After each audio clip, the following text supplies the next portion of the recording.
Here we have an example that asks how many generations will it take so the following geometric sequence will reach or exceed 6,000. To solve a problem like this, first we need to write the explicit function.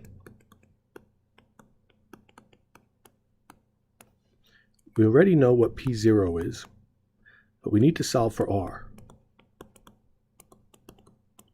our common ratio. And R can be solved by taking the next term and dividing it by the previous term. And it doesn't matter which two terms you grab from the sequence. I can take the first two, I can take the last two. If I take the last two, we would say that the next term is 1/9, and it's being divided by the previous term, which is 1/27.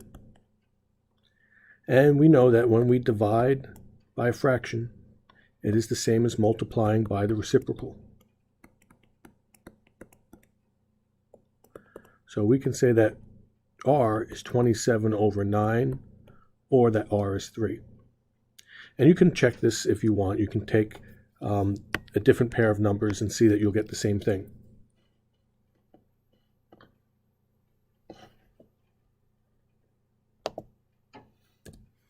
If you were to take 1/243 and divide by 1/729, you will get 3 again. And I'll leave that for you to explore. So now we can write our explicit function.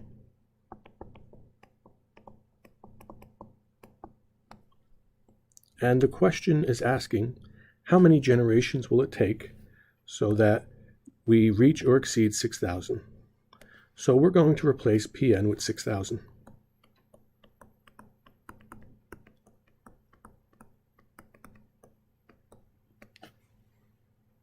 Now our goal is to isolate the n. So we want to isolate 3 to the n. And that means get rid of this 1/729. If I multiply both sides of the equation by 729/1, we see that fractions when multiplied by the reciprocals give us 1. And we're left just with 3 to the n on the right-hand side. But we need to multiply this together. 729 times 6,000. And we get 4374000 equals 3 to the n. Just want to check that I copied that right. So now our exponent is where our variable lies, and to get that out we need to use logarithms. And the logarithm has to have a base that matches the exponential base. So we're going to take log base 3 of 3 to the n to extract the n variable. But anything you do to one side of an equation, you need to do to both sides. So we're going to take log base 3 of this 4,374,000.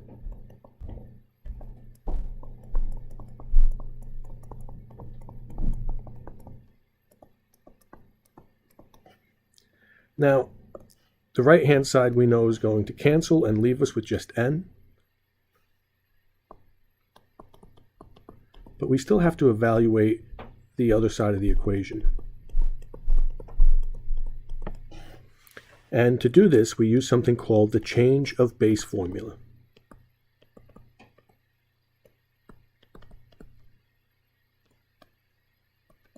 So n is equal to ln of 4,374,000 divided by ln of 3. The change of base formula says you can take a log of any base and take the argument, that's what's inside the parentheses. So I took natural log of 4,374,000, and that goes in the numerator.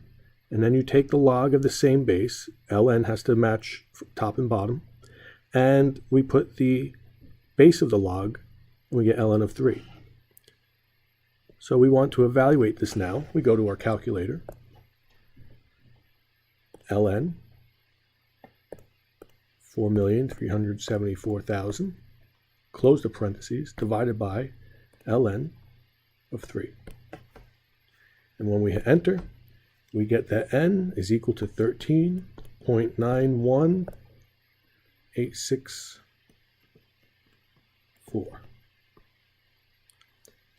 Once we pass a number, So once we pass 13.0, then n is considered the next generation.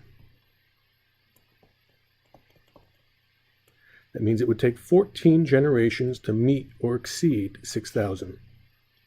If I plug in 13.91864 and all of the decimals exactly, I should get a number very close to exactly 6,000. But when we speak in terms of generation, there's the first generation, second generation. Once you pass the whole number, you go to the next generation. It's kind of like how we do with years. Once we get to the year 2001, it's the 21st century. So we can plug this back in to our model to see that we meet or exceed 6,000. So again, here's our model. If we evaluate p of 14, that would be 3 to the 14th power over 729.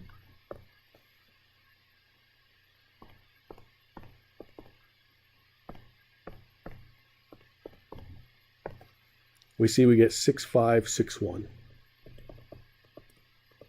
So we meet or we exceeded 6,000, and in this case we exceeded. If you were to plug in 13,